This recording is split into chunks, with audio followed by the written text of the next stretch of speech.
Shalom Uvracha, voilà nos commentaires sur la parasha Toldot. Avant de commencer la parasha Toldot, il faut se relier évidemment à la fin de la parasha de Chayei Sarah.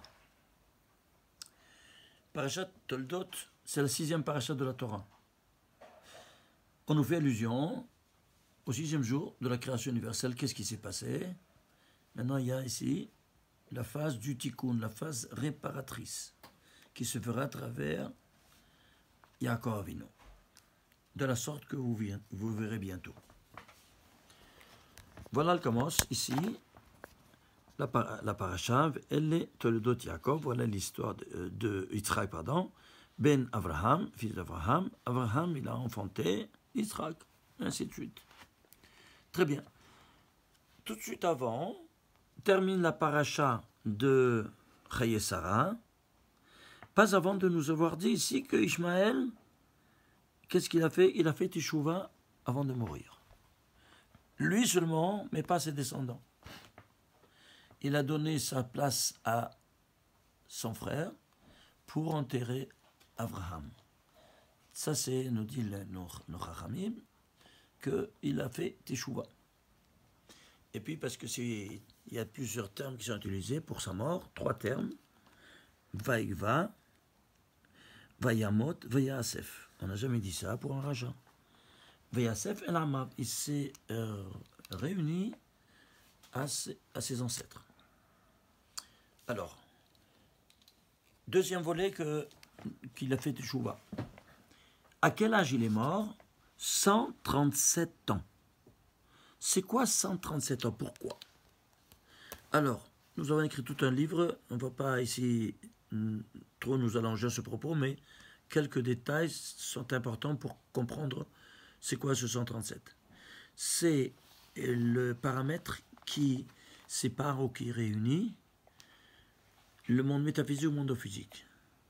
Le monde métaphysique est représenté, le dernier échelon qui nous voisine, est représenté par la vitesse de la lumière. Parce que qui voyage à la vitesse de la lumière, il est en dehors du temps, de l'espace et de la matière, comme vous savez. 300 000 km à la seconde. On va nous représenter la vitesse de la lumière par le plafond de notre chambre. Au-dessus, il y a des mondes infinis. Donc le dernier échelon des mondes métaphysiques, c'est la vitesse de la lumière. Et la vitesse la plus proche, c'est celle de la lumière et celle de l'électron de l'hydrogène qui voyage en vitesse autour du noyau atomique, vitesse vertigineuse, 1/137e de 300 000 km à la seconde. Tu divises 300 000 en 137, tu prends 1, ça te sort la vitesse de l'électron. Très bien. C'est la vitesse la plus rapide qu'on connaît. Alors, on va nous représenter la vitesse de l'électron, de l'hydrogène, par le plan de notre table. Entre donc le plan de notre table, qui est le premier degré de la matière, et le dernier degré du monde métaphysique, il y a 137 degrés. Où est-ce qu'on se situe? Évidemment ici en bas, mais on est doté aussi de l'esprit, n'est-ce pas, qui est là-haut. Donc notre âme, elle aspire d'arriver là-haut. Et quand est-ce qu'on arrive là-haut? Et quand on meurt, on arrive là-haut. Et quoi, j'attends de mourir pour arriver là-haut? Notre Père, il nous a donné une échelle pour arriver là-haut. Laquelle? Eh bien, par exemple, l'étude de la Torah. Et il nous a dit, attention, il y a 2 niveaux. Le Niglé, tu arrives à mi-chemin. Et le Nistar arrive jusque chez moi. Comment s'appelle l'étude Nistar, l'étude ésotérique, l'étude du Sod, l'étude de la Kabbalah? Combien ça vaut Kabbalah? 137, comme par hasard. Donc ce n'est qu'à travers la Kabbalah que tu arrives là-haut, tout en étant vivant. Ben, peut-être c'est le jeu du hasard. Allons voir s'il n'y a pas d'autres concordance à ce propos, certainement. Qui nous a enseigné à arriver là-haut? Notre premier père, qui était Avraham Avinu. Il a fait ça par étapes. Combien d'étapes a-t-il eu? Comme vous savez, il a eu 10 étapes. Pourquoi pas plus que 10? Parce qu'il est arrivé à la 10e, c'était là-haut le plus élevé. Quelle était la 10e étape? Akedat Israël. À quel âge il a accompli Avraham Avinu? 137 ans. Incroyable. Et quand à 137 ans? À la première lueur de la 137e année à Rosh Hashanah. Et Avraham Avinu a fait l'Akedat Israël. Et c'est pour cela que nous sonnons du chauffard à Rosh Hashanah parce que c'est le Haïl, le bélier, qui a pris la place de son fils Israël dans la Hakeda. Et donc, c'est écrit Vaishkam Avram Babok, donc la première lueur de la 137e année, voilà que tout de suite il fait. Comme vous voyez ici, on a tout un livre, c'est le volume 2 qui doit sortir incessamment sur le paramètre 137, distance entre le métaphysique et le physique. C'est quelque chose de spectaculaire parce que c'est une dimension que la science a dévoilée, 137, mais ils ne savent pas le pourquoi de cette vitesse de 137 de la vitesse de la lumière. Et ils le dévouent, ils ne dorment pas la nuit parce qu'ils ne savent pas pourquoi. Ils disent, si on connaît pourquoi 137 et pas 138, 136, on connaît le secret de la vie. Ah, j'aurais dit, écoutez mes chers collègues, venez en yeshiva. Et puis vous allez savoir un peu de tout à ce propos. Bien plus que vous croyez. Alors, on a compris que le 137, c'est la distance entre le métaphysique et le physique. Donc, il est mort à 137 ans. Pourquoi? Il est arrivé là-haut, à 137. La première fois que c'est écrit dans la Torah. Alors, si c'est là-haut, tu es arrivé là-haut dans la dimension métaphysique, c'est-à-dire la présence divine. Alors, allons voir. Quel verset il est? Celui-ci. Imaginez-vous ça, c'est le 676e verset de la Torah. Pourquoi 676? Parce que c'est 26 au carré. Je tabarre chez moi. C'est quoi 26 au carré? Le nom de Dieu. Pourquoi au carré? Parce que la vitesse de la lumière, elle est dans la formule de relativité d'Einstein, E égale mc2. C'est l'énergie égale au produit de la masse avec la vitesse de la lumière qui est au carré. Ici, c'est quoi le nom de Dieu? C'est la représentation de la lumière, la source de toute lumière. Au carré, je tabarre chez moi. Pas incroyable? Vous voyez ça? Ah, peut-être ils sont chanceux, barbu une fois de plus. J'ai pris encore une autre concordance. Allons voir. Regardez. Je vais prendre la ligne. Depuis Bereshit jusqu'ici, quelle ligne c'est? Alors, chaque colonne, elle a 42 lignes. C'est clair? 30 lettres chacun. Alors, tu arrives ici, tu fais 26 par 42, plus la ligne, c'est quoi? Eh bien, c'est la 11e. Hein? Oui, vous voyez ici? Non, la 10e, pardon. Alors, qu'est-ce qui se passe? Tu ajoutes, et ça fait le 1103e ligne de la Torah. Pourquoi 1103? Parce que 1103, c'est quoi? Un nombre premier. Tu peux le diviser, non. Lequel? 186e nombre premier. Et c'est quoi 186? C'est Yud au carré, le nom de Dieu au carré. Yud au carré, He au carré, Vav au carré, He au carré, ça te fait 186. Je t'embarque chez moi. Incroyable. Incroyable. Dites-moi, est-ce que c'est encore une fois de plus le jeu du hasard? De nouveau le nom de Dieu écrit au carré. Dites-moi. C'est pas fabuleux? Alors ceci, voilà donc ici, c'est la première fois qu'on apparaît le 137 dans la Torah en toutes lettres. Alors si on a pas de toutes lettres, on veut voir maintenant quelle est sa force. Alors on va prendre toutes les lettres. Me'at Shana, 100 ans. Veshloshim Shana, et 30 ans. Vesheva Shanim, et 7 ans. Donc, tu prends tous ces mots, le total, ça te fait 2615. Alors, 2615. Tu vas prendre maintenant quoi? Tu vas prendre 2615 plus les tagim. Les tagim, il y en a, imaginez-vous ça, combien il y en a? Il y en a exactement 35, vous voyez ici? 35 tagim, vous voyez ici? Et 35 tagim, et chaque tag c'est un zayin. Vous savez ça, non? Alors, et pourquoi 35? Je vous l'ai montré les autres fois, oui ou non? Que 35 c'est quoi? Il y a le trône céleste qui est en haut, entouré du 17 palissades, comme ça nous dit un grand livre de Kabbalah de Rabbi Eliezer de Garmiza. Et il te dit, que nous dit Sodi Razi, c'est le livre où c'est écrit ce grand secret, il y a 17 palissades. Et en bas, il y a le centre de la matière, c'est quoi? Le noyau atomique. Et le noyau atomique, il est entouré par 92 électrons qui voyagent dans 18 palissades, 18 autoroutes. Alors, 18 pour le monde matériel et 17 pour le monde métaphysique, ça te fait combien? 35. voilà, qu'est-ce que se trouve ici? Tu as ici 7 fois 35. Cette palissade, pourquoi?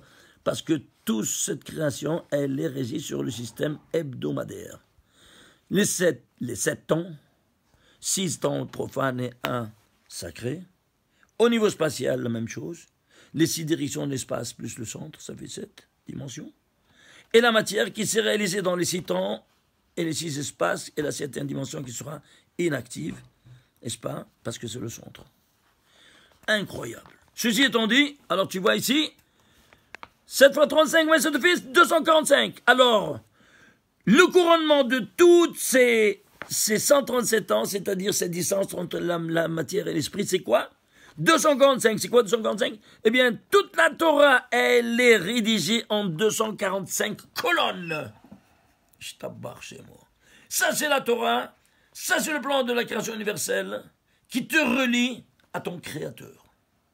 Et c'est ça, c'est la couronne. Keter Torah. Pourquoi ça s'appelle Keter Torah? C'est la couronne de la Torah. Bien, c'est la couronne de la Torah. Et voilà. Elle est le couronnement de ces 130 les lettres, la valeur de ces 137. Et quelle est l'âme de ces... Eh bien, l'âme, ce sont les voyelles. Combien les voyelles? 228. Tu sais c'est quoi 228? Je t'abarre chez moi. La valeur de la tête de toutes les bénédictions. Baruch. Baruch, c'est 228. C'est-à-dire la bénédiction qui se donne quand tu arrives là-haut. Mais pour arriver là-haut, tu dois être méritant. Alors va étudier, on te le donne, on te donne tous les instruments pour arriver là-haut. On te donne la prière, on te donne la prière aussi, c'est-à-dire, aussi on a parlé aussi comment on arrive avec le 137, tout est articulé en 137. L'étude, tu arrives là-haut en 137, immédiatement tout. Et qu'est-ce que c'est? Tu ne trouves quoi que la bénédiction. Qui ne veut pas être béni? Voilà. Comme un père, il veut bénir son fils, mais il doit être méritant. Sinon, la fessée. C'est clair? Alors le total des 3, ça fait 3088. Ah, 3088, je ne sais pas c'est quoi. Essaie de le décomposer. Ça fait 2 en puissance 4 par 193. 193, c'est 45e nombre premier. Et 2 en puissance 4, c'est 16. C'est quoi? 16, c'est l'épée du Créateur, comme on l'avait déjà étudié. Yod-Vav, c'est l'épée du Créateur, qui tranche pour le bien de qui? De Adam. 45, c'est Adam. Voilà, il donne toute cette bénédiction, n'est-ce pas, à l'homme. Donc ça, c'est l'habit, c'est-à-dire la distance qui nous sépare, ou nous réunit. Ça dépend. Si toi, tu veux être séparé ou être réuni. Alors, tu le mets en action, tu te réunis. Tu ne mets pas en action, eh bien, c'est une séparation totale, malheureusement.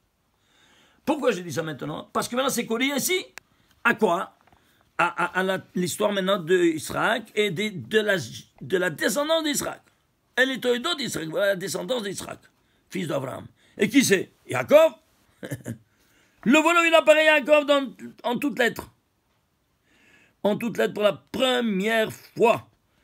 Ah, alors, si c'est pour la première fois, quel verset ça? Si ça, c'est 676e verset, celui-ci, c'est le 685e verset de la Torah. Pourquoi 685e verset?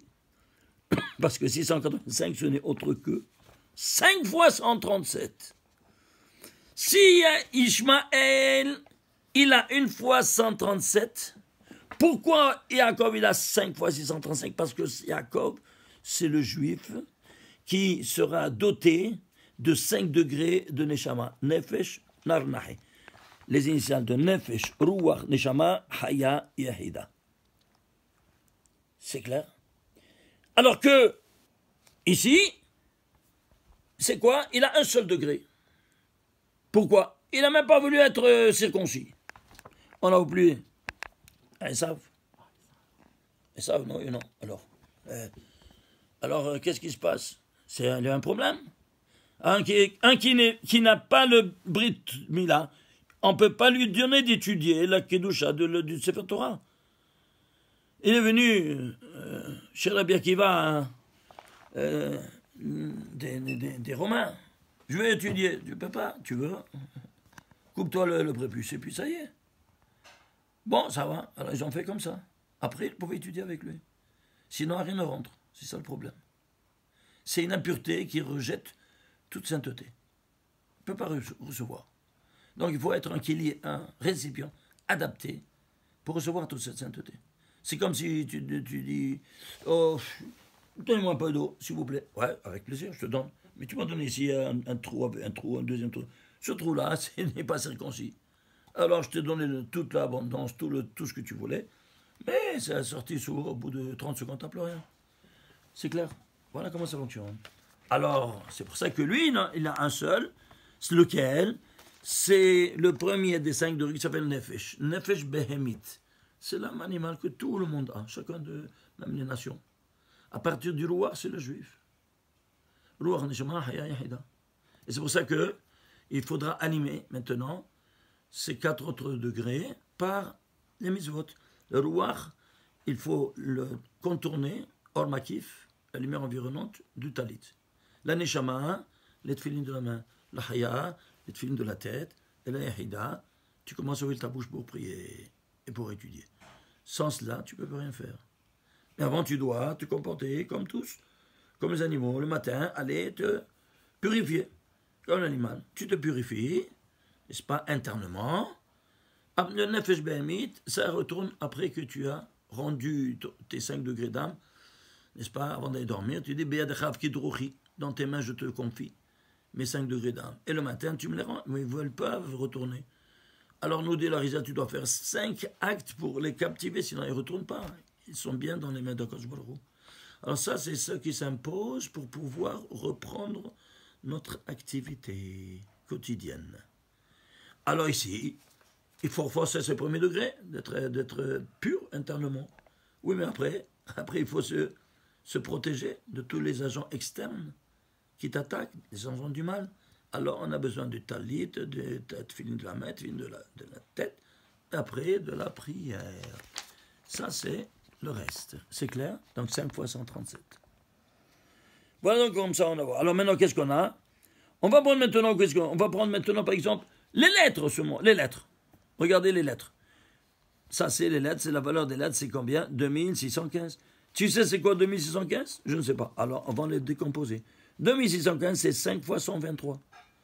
23 c'est quoi? Le 100e nombre au premier.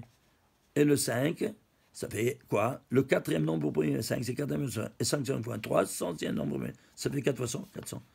Eh bien les 400 forces du mal qui s'attaquent parce qu'ils n'ont que 100 forces. Comme on l'a étudié déjà la semaine passée. Samer même, c'est le ange de la mort. Comme les Samer, 60, même 40, ça fait 100. Et puisqu'il y a 4 mondes de sainteté, il y a 4 mondes d'impureté, le correspondant. Alors qu'est-ce que tu as? Tu as maximum 100, 100, 100, 100 fois 4, 400. Ce que tu autorises quelqu'un une escalade de la sainteté, l'autre il a de l'impureté. Voilà donc que ces 137 font l'escalade des 400 et de neutraliser quoi? Toutes ces 400 kohot de Touma.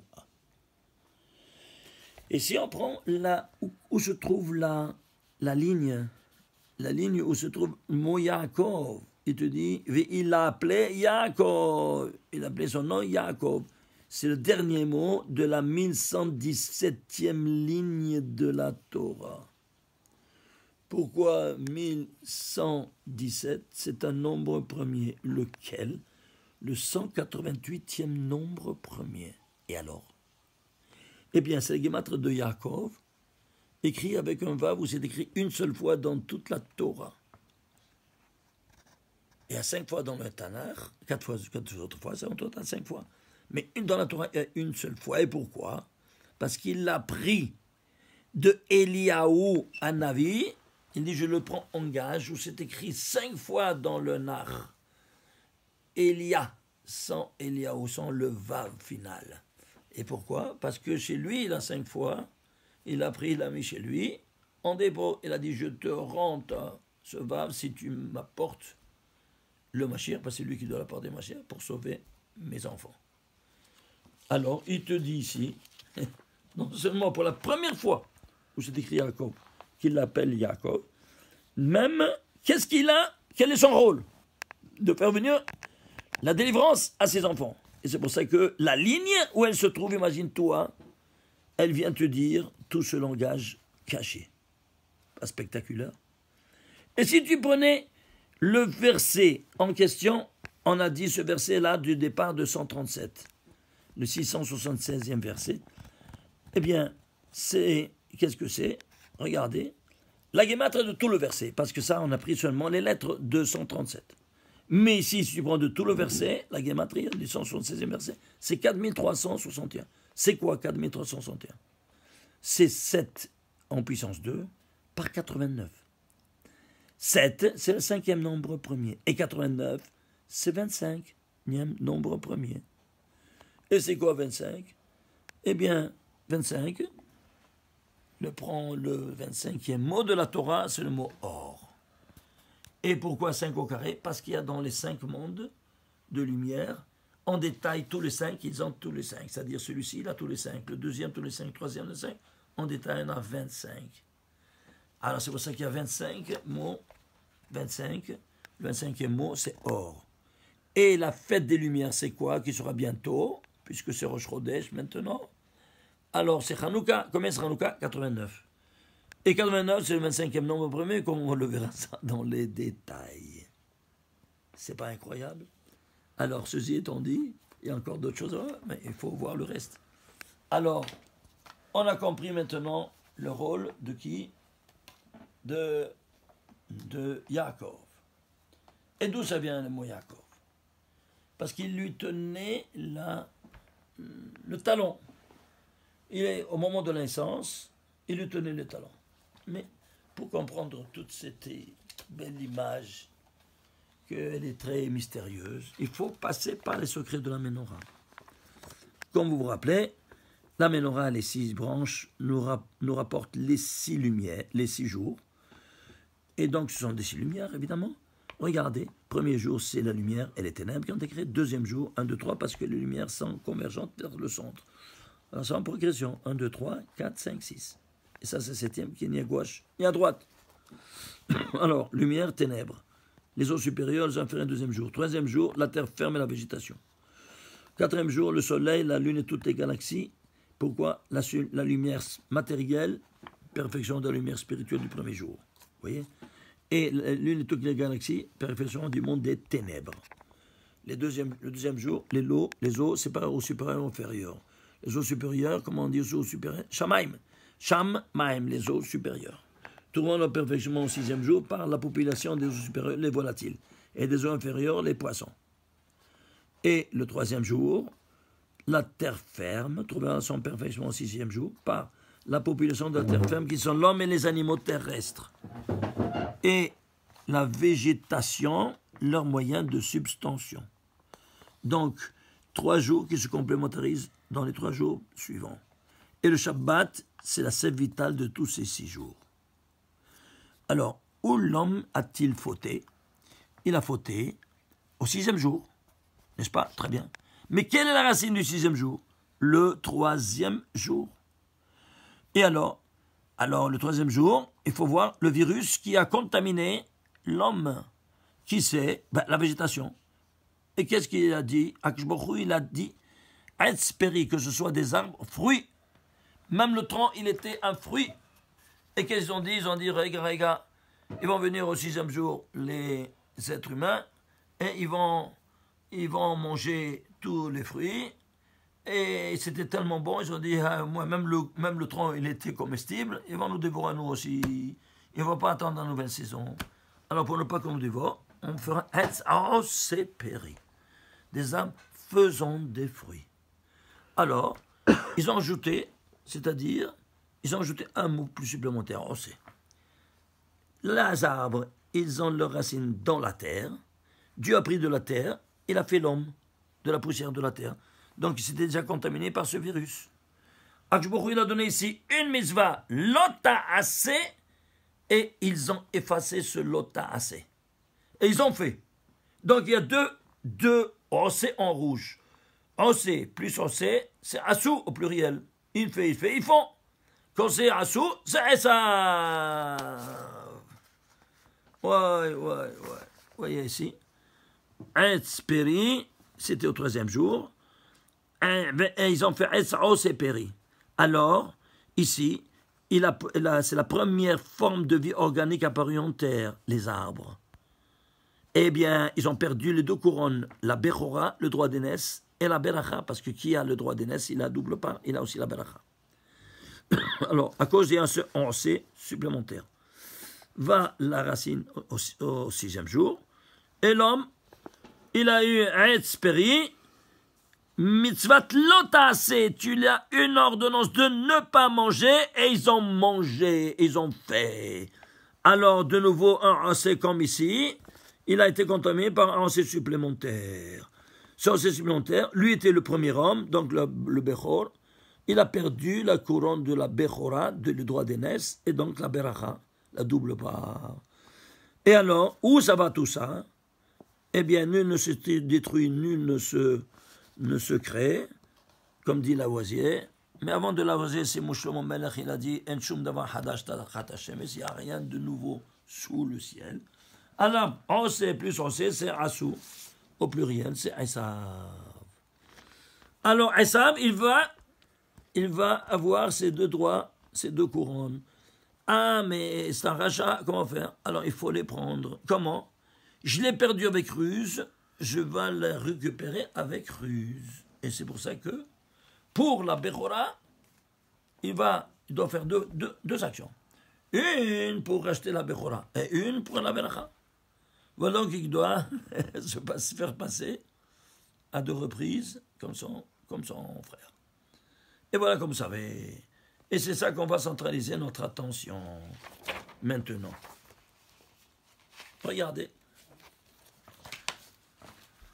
Ici, au 3e jour, il ne mange pas symbole symbole de deuil. Ici, il ne doit pas manger. Non, tu ne dois pas manger. Si tu manges, eh bien, tu portes le mavet baolam.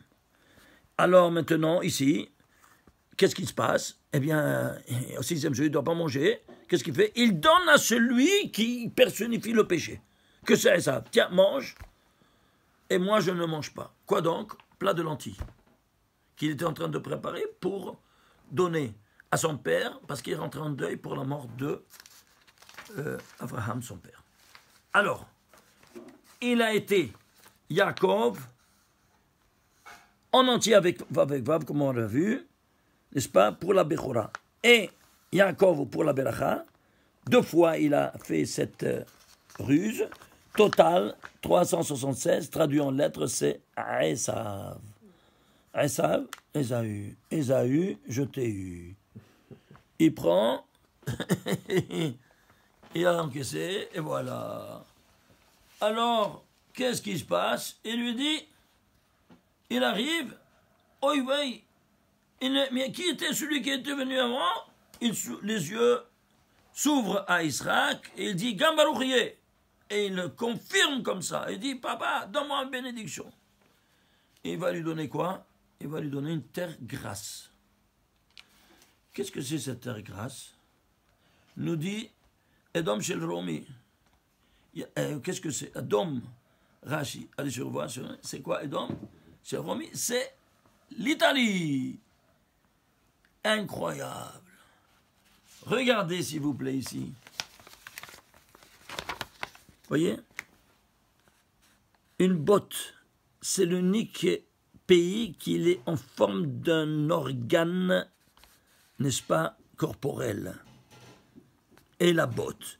Et c'est quoi ça? Le mer Méditerranée. Le bassin méditerranéen, c'est le ventre de Rivka à la naissance, où tu vois que cette botte, avant de sortir du ventre de Rivka, elle voulait écraser, elle était en train d'écraser au fond du bassin méditerranéen, Israël, que c'est le siège de Israël de Yaakov. C'est le premier Israël. Donc il sort. Alors lui, pour se défendre, il tenait, quoi donc, le talon de Esav, pour se protéger. Incroyable. Alors quand il est sorti, voilà donc que ici tu vois tout ça, c'est le moment de la naissance de Esav. Et il était en train d'écraser avant de sortir son frère. Alors il lui tenait sur un Ekevo, c'était cette arme-là de laquelle il écrasait. Et alors imaginez-vous ça, qui était Esav, c'était le chef des bandits de l'époque, oui, non? Et qui c'est aujourd'hui ses descendants? Les mafias. N'est-ce pas? D'où s'est répandue la mafia dans le monde? Elle est venue de Esav, oui ou non? Attendez. Esav, il a pris le nom par ces deux nations défendues, comme on a vu, n'est-ce pas? S'il a pris son nom par ces deux actions défendues, alors quel était l'objet du péché?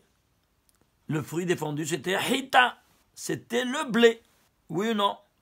Alors eux, les habitants de ce lieu-là, prendront le blé en feront le chef de leur gastronomie sur la table. Les plus belles spécialités, c'est quoi? C'est la pizza, c'est les macaronis, c'est les raviolis, toutes les pâtes italiennes, oui, non? Et puisque Adam, oui, il était rouge, alors il jette le ketchup pour... Incroyable. Je ne dis pas des blagues, on voit tous les ingrédients ici qui sont inscrits dans la Torah, tu les vois ici maintenant, contourner l'objet du péché. Incroyable. 2000 ans, combien de temps? Ça fait 4000 ans, plus que 4000 ans de distance. Regarde l'influence, jusqu'où ça va, jusqu'à la gastronomie des habitants de ce lieu. Et c'est pas terminé. D'où ça vient le mot mafia? Mafia, c'est en hébreu ma'afia, c'est la boulangerie, le laboratoire du blé. Je t'abarre chez moi. Incroyable. Ça ne faisait croire, hein? Et voilà. Imaginez-vous ça. Donc ça c'est cette dimension-là. Alors, regardez jusqu'où ça va cette influence. Puisqu'ils habitent il avait une labilité dans le pied et dans le talon. Alors vous allez voir que les habitants du lieu, ce sont les premiers fabricants des plus belles bottes italiennes dans le monde. Incroyable, hein? Donc ils vont mettre en relief cet organe-là en l'habillant de tout cuir, ainsi de suite. Incroyable. Et si toi, ne te suffisait pas, regarde l'habilité jusqu'où ça va même dans le jeu de football. Je t'embarque, ils seront les champions, ils vont gagner la Coupe du Monde, plus combien de fois, hein? C'est sorti là-bas, le football. Vous vous rendez compte? Et attends un peu, jusqu'où ça va, le football, pour qu'on puisse jouir, on puisse jouer, qu'est-ce qu'il faut? Il faut 11 face à 11. Et pourquoi 11 face à 11? Parce qu'il y a 11 étincelles de bien, 11 étincelles de mal dans le blé. En effet, Hita, c'est le blé. Combien c'est Hita? Het, c'est 8. Tête, c'est 9, 8 et 9, 17. Et Hey, 5, ça fait 22. C'est 11 de bien et 11 de mal. Qui maintenant vont catalyser l'attention. Parce que les 11 de mal, ils ont pris les 11 de bien pour faire Bitul Torah. Tu vois un match de football, il t'a eu en plein le Satan. Tu as fait Bitul Torah. Il n'a plus besoin de travailler maintenant. Lui, il a pris sa retraite, le Satan. Il a mis dans toutes les maisons, hein, même aujourd'hui dans l'iPhone, non seulement la télévision, même dans l'iPhone. Tu peux voir maintenant quoi?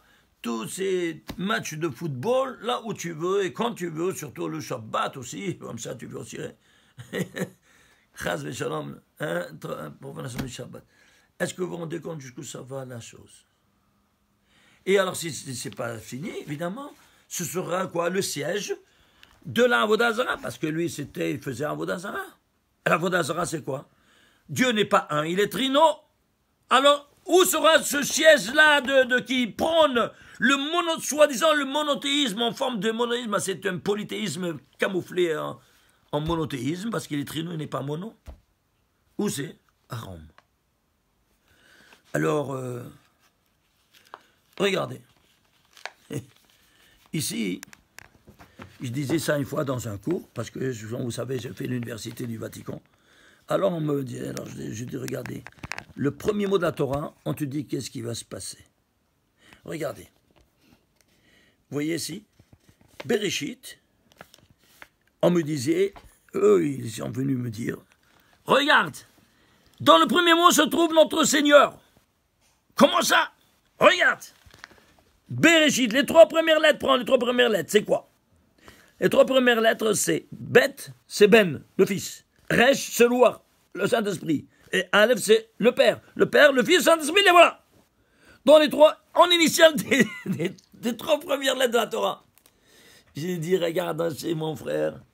Je lui dis, tu sais, qu'est-ce qui se passe? La Torah, elle a une arme à double tranchant. Si toi, tu prends à moitié un mot ou une demi-vérité, c'est le sheker au 100%. C'est le mensonge le plus grossier, comme celui-ci. Qu'est-ce que tu as fait? Tu as coupé le mot en 2. Et qu'est-ce que ça dit? Ce sont le plus grossier mensonge de l'histoire. Mais tu le prends en entier, ça te donne vraiment toute la vérité. Comment? Regarde, ce ne sont que des initiales, je lui dis. Regarde. Bet, c'est Bara, il a créé. Racha, Resh, Racha. Ehad, un Racha. Shemon, son nom, c'est Yeshu, Talot. Pendez-le. Tout le contraire de ce que tu dis, mon frère. Tu te rends compte de ça? Aïe, aïe, aïe, aïe, aïe. Il s'était par terre. C'est clair. Et alors, qu'est-ce qui se passe? Eh bien, vous voulez voir une dernière petite chose? Tous, quand ils sont venus, après la destruction du sanctuaire, ils sont venus prisonniers là-bas, et ils disaient aux Romains, nous on est les premiers qu'on a dévoilé le monothéisme, tout ça. Et ils sont venus avec eux, quoi, les réformistes, là, qui disaient la Trinité, n'est-ce pas? Alors, ils disaient, non, c'est nous les premiers, non, c'est les premiers. Comment on dit les premiers en hébreu? Les premiers. Tu vas au Kotel, le premier minyan, il s'appelle Vatikin. Vatikin. Anachno Vatikin, on va dire Vatican. D'où c'est venu le mot Vatican? De la racine Vatikin. Tu piges? C'est clair maintenant? Aïe, aïe, aïe, aïe, on peut continuer comme ça, jusqu'à demain, à vous montrer toute la racine de toute cette Avoda Zara partout dans le monde. C'est le jeu du hasard, dites-moi vous. Matière de réflexion, hein. Ben, vous n'en avez pas ce Shabbat. Je pourrais continuer comme ça jusqu'à demain, mais je vous laisse à ce propos-là. Et je vous souhaite Shabbat Shalom ou Mevorach.